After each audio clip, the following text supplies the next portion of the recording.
नमस्ते दोस्तों, आप सब कैसे हो। आशा करती हूँ आप सब लोग बहुत अच्छे होंगे। मैं एक प्यारा सा छोटा सा चटकदार नाच गीत लेकर आई हूँ। आप लोग सुने और नाच गीत का आनंद लें और हो सके तो कमेंट में ज़रूर बताइएगा कि गीत कैसे लगा आप लोगों को। हमें भावे कमर कर धनिया भौजी, हमें भावे कमर कर धनिया भौजी, हमें ऐसा सजनवा चाही भौजी, हमें ऐसा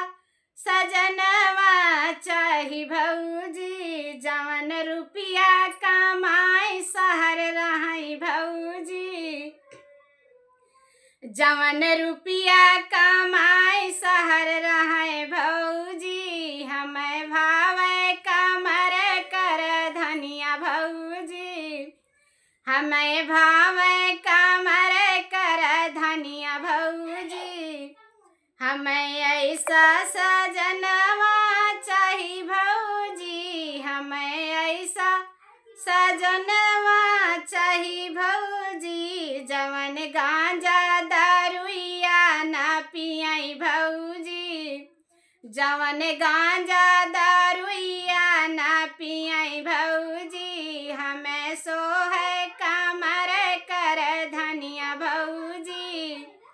हमें भावे कमर कर धनिया भौजी, हमें भावे कमर कर धनिया भौजी, हमें ऐसा सजनवा चाही भौजी, हमें ऐसा सजनवा चाही भौजी, जवन नैहर नगरिया घूमवे भौजी,